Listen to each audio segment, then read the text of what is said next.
UDF തമ്മിലുള്ള പ്രശ്നത്തിൽ ഇപ്പോൾ LDFകാരാണോ ഈ പോസ്റ്റ് ഇട്ടേന്ന് ചോദിച്ചാൽ അതും എനിക്കറിയില്ല. ഗോപിയാശാൻ എന്താ പറഞ്ഞത്? എൻ്റെ മകനിട്ട പോസ്റ്റ് അയാൾ പിൻവലിച്ചു, അതൊരു വ്യക്തിപരമായ കാര്യമാണ്. ഈ പോസ്റ്റ് വന്ന അന്ന് ഉച്ച തിരിഞ്ഞിട്ട് ഗോപിയാശാൻ ആലത്തൂർ മണ്ഡലത്തിലായ പേരാമംഗലത്ത് താമസിക്കുന്ന ആളാണ്. അദ്ദേഹം അവിടുത്തെ CPI സ്ഥാനാർത്ഥിക്ക് വോട്ട് ചെയ്യണമെന്ന് പറഞ്ഞാൽ അഭ്യർത്ഥന നടത്തി. അപ്പോൾ ഇതൊക്കെ കൂട്ടി വയ്ക്കുമ്പോൾ ഇന്നത്തെ കക്ഷികൾ UDF അല്ല, CPM BJP മാത്രമാണ് എന്ന് നിങ്ങൾ മനസ്സിലാക്കുക. പിന്നെ മറ്റുള്ള കാര്യം എന്താണ്? സാധാരണ ഇതിൽ ഇപ്പോൾ ഗോപിയാശാൻ ഒരു കലാകാരനാണ്, കലാമണ്ഡലത്തിൻ്റെ അധ്യാപകനായിരുന്നു. ഇവിടെ ഗോപിയാശാനെ അനുകൂലിക്കുന്ന ആരാധിക്കുന്നവർ ചോദിക്കുന്ന ഒരു ചോദ്യമുണ്ട്. CPM ഇത്ര വലിയ താല്പര്യം ഉണ്ടായിരുന്നെങ്കിൽ ഗോപിയാശാനെ എന്തുകൊണ്ട് കലാമണ്ഡലത്തിന്റെ ചാൻസലറാക്കിയില്ല എന്നാണ് ചോദ്യം. കലാമണ്ഡലത്തിന്റെ ചാൻസലറാകാൻ യോഗ്യനാണ് ഗോപിയാശാൻ, എന്താണ് ആക്കിയില്ല? അപ്പൊ ഗോപിയാശാനോട് CPM കാണിക്കുന്നതും അവർക്കൊരു വലിയ കലാകാരനെ വേണം. BJPയുടെ ഈ വിഷയത്തിൽ കോൺഗ്രസിന് ഒരു പങ്കുമില്ല.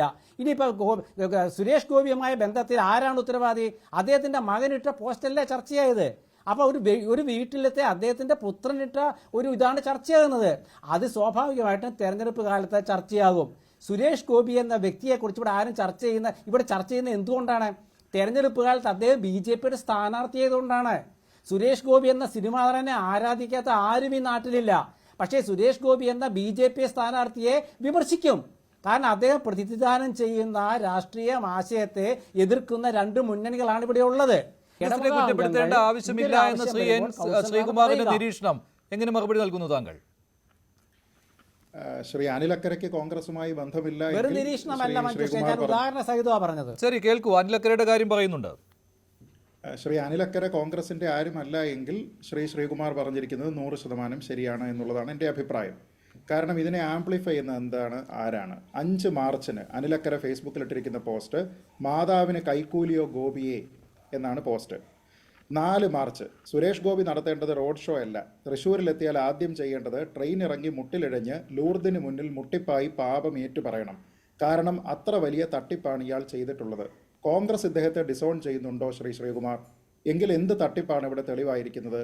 എന്ത് തട്ടിപ്പ് ആരാണ് ഇവിടെ തെളിവാക്കി കൊണ്ടുവന്നിരിക്കുന്നത്?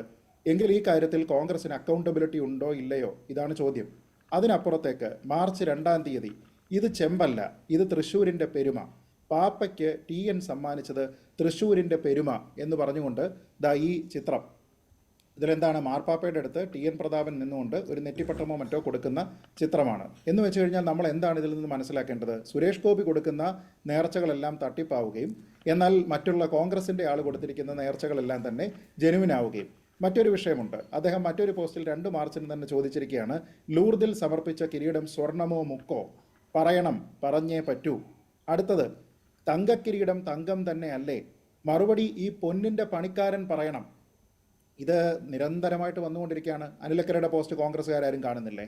കോൺഗ്രസിൻ്റെ നേതാക്കന്മാരാരും തന്നെ അനിലക്കരയോട് പറയുന്നില്ലേ, ഡേയ് ഇത് നമ്മുടെ വിഷയമല്ല, നമ്മുടെ പത്രത്തിൽ എഴുതുന്നതാണ് നമ്മുടെ വിഷയം. അങ്ങനെയാണല്ലോ ഇപ്പോൾ ശ്രീകുമാർ പറഞ്ഞത്. കോൺഗ്രസിൻ്റെ പത്രത്തിൽ ഇത് വന്നിട്ടുണ്ടോ? ഇല്ല.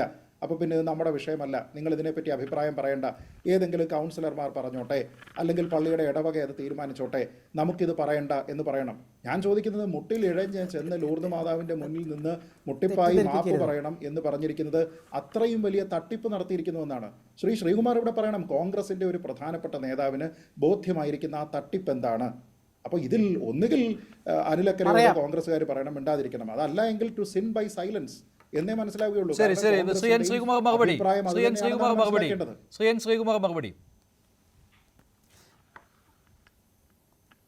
അല്ലല്ല, ശ്രീജിത്ത് പണിക്കരോട് പറയുന്ന കേട്ടതൊന്നും, അതായത് ഞാൻ പറഞ്ഞത് അദ്ദേഹം ശ്രദ്ധിച്ചോ എനിക്കറിയില്ല.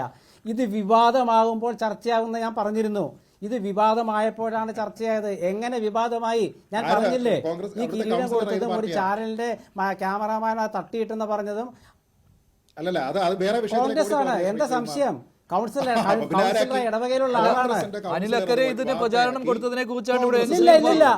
അല്ലല്ല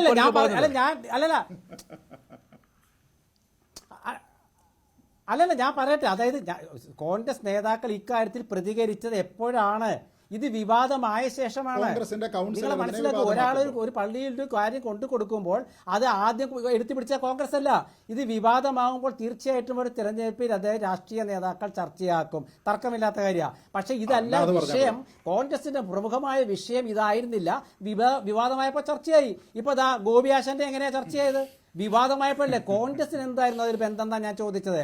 ആ പോസ്റ്റ് ഇട്ടത് കോൺഗ്രസ്സുകാരല്ല, ആ പോസ്റ്റ് വിവാദമാക്കിയത് കോൺഗ്രസ്സുകാരല്ല. ആ പോസ്റ്റ് ഞാൻ ഇട്ടത്, ഞാൻ സുരേഷ് ഗോപി കിരീടം കൊടുത്ത വാർത്ത പാർട്ടി പത്രത്തിൽ വന്നില്ലെന്നല്ല പറഞ്ഞത്. സുരേഷ് ഗോപി അല്ലല്ല, തെറ്റിദ്ധരിപ്പിക്കരുത്.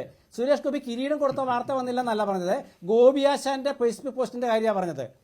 രണ്ടും കൂടെ കൂട്ടിക്കുഴയ്ക്കരുത്. ഗോപി ആശാന്റെ കാര്യത്തിൽ ഗോപി ആശാന്റെ മകനിട്ട ഫേസ്ബുക്ക് പോസ്റ്റും അത് സംബന്ധിച്ച വിവാദവും കോൺഗ്രസ് മുഖപത്രം കൊടുത്തില്ലെന്നാണ് ഞാൻ പറഞ്ഞത്. മറ്റേത് കോൺഗ്രസ് മുഖപത്രം കൊടുത്തിരുന്നു വിവാദമായപ്പോൾ. രണ്ടുകൂടെ തെറ്റിദ്ധരിപ്പിക്കരുത്. കോൺഗ്രസ് എല്ലാ കാര്യത്തിലും ഇക്കാര്യത്തിൽ ചില നിലപാടുകളുണ്ട്. ആ വീക്ഷണം പത്രത്തിൽ വരുന്നതാണോ കോൺഗ്രസിന്റെ നിലപാട്? എന്താ സംശയം? എന്താ സംശയം? വീക്ഷണം പത്രം അല്ലല്ല, വീക്ഷണം പത്രം കോൺഗ്രസിന്റെ മുഖപത്രമാണ്. എന്തുകൊണ്ടാ വാർത്ത കൊടുത്തില്ല നിങ്ങൾ അന്വേഷിച്ചോ? VT ബൽറാമിന്റെ അല്ല, ഞാൻ പറഞ്ഞല്ലോ സുഹൃത്തെ. അല്ലല്ല, വീക്ഷണം പറഞ്ഞിട്ടാണോ? അല്ലല്ല, ഞാൻ പറഞ്ഞത് ഇതിപ്പോ വീക്ഷണത്തിന്റെ ഞാൻ പറഞ്ഞു കേട്ടെ. വീക്ഷണത്തിന്റെ എഡിറ്ററെ ഞാൻ താങ്കൾ പറഞ്ഞപ്പോൾ മിണ്ടായിരുന്നല്ലോ. ഞാൻ പറയട്ടെ. പറഞ്ഞ് KPCC അധ്യക്ഷനേക്കാൾ കൂടുതൽ തീരുമാനമെടുക്കുന്ന ആളാക്കി മാറ്റിയിരിക്കുകയാണ്. അതൊന്നും ശരിയായിട്ടുള്ള കാര്യമല്ല. ഈ കിരീടത്തിന്റെ കാര്യത്തിൽ അനിലക്കരെ പോലെയുള്ള നേതാക്കൾ പ്രതികരിച്ചതുപോലെ തന്നെ അല്ല, ഈ കലാമണ്ഡലം ഗോപി ആശാനുമായി ബന്ധപ്പെട്ടുള്ള വിവാദങ്ങളിൽ VT ബൽറാം ശക്തമായ രീതിയിൽ തന്നെയാണ് പ്രതികരിച്ചത്. അദ്ദേഹം ഫേസ്ബുക്കിൽ പോസ്റ്റ് ഇട്ടത്. ഇന്ന് അദ്ദേഹം ആ പോസ്റ്റ് പിൻവലിക്കുമ്പോൾ പോലും ഗോപി ആശാനെ കുറ്റപ്പെടുത്തിക്കൊണ്ടാണ് അത് പിൻവലിച്ചത്. അനിലക്കരയോട് താങ്കൾ യോജിക്കുന്നുണ്ടോ എന്നും എന്റെ ചോദ്യമാണ്. യോജിക്കുന്നുണ്ടോ എങ്കിൽ ഈ ഇദ്ദേഹം ക്ഷമിക്കൂ. താങ്കൾ വല്ലാതെ ആവേശം കൊള്ളല്ലേ, ക്ഷമിക്കൂ. ഞാൻ പറയട്ടെ, നിങ്ങൾ ആവേശം കൊള്ളല്ലേ. അതായത് ഈ പ്രശ്നം വിവാദമാകുമ്പോൾ ഏത് പ്രശ്നവും വിവാദമാകുമ്പോൾ ചർച്ചയാകും. അക്കണക്കിന് ചർച്ചയായിട്ടുണ്ട്. എന്താ സംശയം? അല്ലല്ല, ശ്രീജത്തെ ഞാൻ പറഞ്ഞു കേട്ടു. നിങ്ങൾ വെറുതെ തോക്കിൽ കയറി വെടിവെക്കല്ലേ. അതായത് ഒരു വിഷയം ചർച്ചയാകുമ്പോൾ, സമൂഹത്തിൽ ചർച്ചയാകുമ്പോൾ, ഒരു തെരഞ്ഞെടുപ്പിൽ ചർച്ചയാകുമ്പോൾ തീർച്ചയായിട്ടും അത് കോൺഗ്രസ് നേതാക്കളുടെ അഭിപ്രായം പറയും. പക്ഷേ കോൺഗ്രസ് നേതാക്കളെ ഇതായി വിവാദമായിട്ട് കൊണ്ടുവന്നത് അവരല്ല എന്ന് പറഞ്ഞത് ഞാനീ പറയുന്നത് ഇത് കേട്ടവർക്ക് മനസ്സിലാവും. ഒരു വിഷയം വിവാദമാകുമ്പോൾ അതിൽ ചോദ്യങ്ങൾ വരും, നേതാക്കൾ പ്രതികരിക്കും. അല്ല, ഞാൻ പറയട്ടെ. ഞാൻ പറഞ്ഞില്ലേ, നിങ്ങൾക്ക് മനസ്സിലായില്ലേ? ഇല്ല. താങ്കൾക്ക് ഇത് കേൾക്കാൻ ബുദ്ധിമുട്ടുണ്ടോ ഞാൻ പറഞ്ഞത്? ആദ്യം പറഞ്ഞു ഈ വിഷയം എന്താ നിങ്ങൾ ഈ പറയുന്നത്? കോൺഗ്രസ് ആണ്. പിന്നെ ആരാണ്?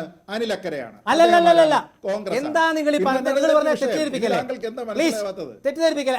ഈ വിവാദങ്ങളൊക്കെ ഉണ്ടാക്കുന്നതും പുറത്തുവിടുന്നതും ഒക്കെ BJPക്കാർ തന്നെയാണ്.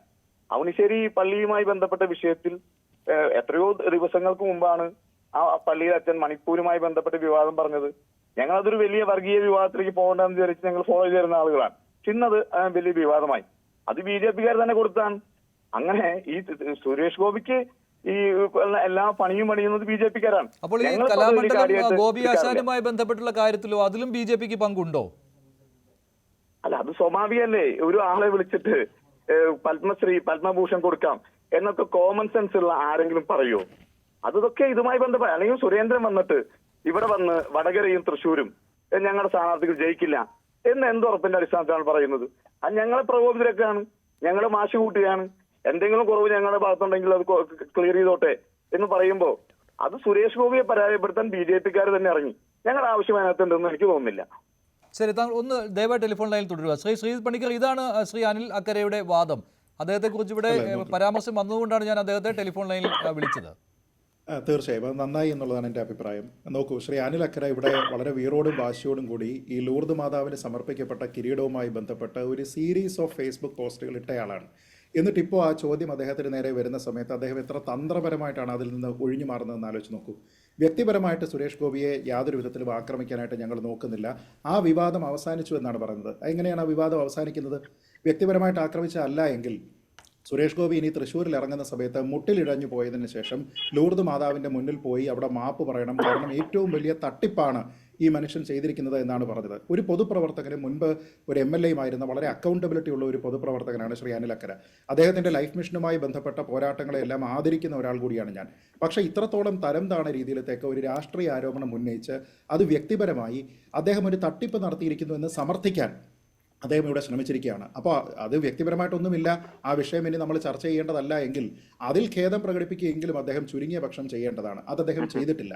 ഇനി രണ്ട്, ഈ നമ്മൾ ഈ പറഞ്ഞത് വരുന്ന പോലെ ഈ കലാമണ്ഡലം ഗോപിയാശാനുമായി ബന്ധപ്പെട്ട വിഷയമാണ് എങ്കിൽ അദ്ദേഹം പറഞ്ഞിരിക്കുന്ന ഒരു ഭാഗം പൂർണ്ണമായി ശരിയാണ്. മണ്ഡലത്തിലില്ലാത്ത ഒരാൾ ആശീർവദിച്ചാൽ അയാൾക്ക് പത്മഭൂഷൺ കൊടുക്കാമെന്നാണെങ്കിൽ അത് തന്നെയാണ് ഞാൻ ഈ ചർച്ചയുടെ ആദ്യ ഭാഗം പറഞ്ഞത്. സുരേഷ് ഗോപി ആശീർവദിക്കാനായിട്ട് തൃശ്ശൂരിലുള്ള എത്രയോ ആൾക്കാരുണ്ടാകും. സുരേഷ് ഗോപി BJPയുടെ അല്ലെങ്കിൽ NDAയുടെ 543 സ്ഥാനാർത്ഥികളിൽ ഒരാൾ മാത്രമാണ്. മറ്റുള്ള എല്ലാ ആൾക്കാരെയും ഇതേപോലെ ആശീർവദിക്കണ്ടേ? എല്ലാവർക്കും കൊടുക്കാനായിട്ട് ഇവിടെ പത്മഭൂഷണോ പത്മ അവാർഡുകളോ ഇരിക്കുകയാണോ? അപ്പോൾ ഇത് ഒരു കാര്യം ഇവിടെ വളരെ പ്രസക്തമാണ്. ഇവിടെ ഗോപിയാശാൻ തന്നെ പറഞ്ഞിരിക്കുകയാണ്, ഞാൻ അങ്ങോട്ടാണ് മുമ്പ് അദ്ദേഹത്തിനോട് ആവശ്യപ്പെട്ടിട്ടുള്ളത്. അപ്പോൾ നിങ്ങളെല്ലാവരും ഇനി ഗോപിയാശാനെ കുറ്റം പറയുമോ? സുരേഷ് ഗോപി രാഷ്ട്രീയത്തിൽ പോലും ഇല്ലാതിരുന്ന സമയത്ത് അദ്ദേഹം നാഷണൽ അവാർഡ് വിന്നറാണല്ലോ. അങ്ങനെയുള്ള ഒരാളിനെ അദ്ദേഹത്തിൻ്റെ സ്വാധീന ശക്തി ഉപയോഗിച്ചുകൊണ്ട് തനിക്ക് സ്വന്തമായിട്ടൊരു പത്മം കിട്ടുന്നതിന് വേണ്ടിയിട്ട് അദ്ദേഹം ശ്രമിച്ചു എന്ന രീതിയിലത്തേക്ക് പറഞ്ഞ് ഈ ആൾക്കാരെല്ലാവരും തന്നെ ഇനി ഗോപിയാശാനെ ആക്രമിക്കാനായിട്ട് ശ്രമിക്കുമോ? അപ്പോൾ അതുകൊണ്ടാണ് ഞാൻ പറഞ്ഞത്, ഇദ്ദേഹം കണ്ടിട്ടോ കേട്ടിട്ടോ ഇല്ലാത്ത കാര്യങ്ങളെയൊക്കെ വെച്ചുകൊണ്ട് അനാവശ്യമായിട്ടുള്ള രാഷ്ട്രീയ വിവാദത്തിന് പോകുന്നതിന് പകരം BJPയുടെ പൊളിറ്റിക്സിനെ എതിർക്കൂ. നല്ല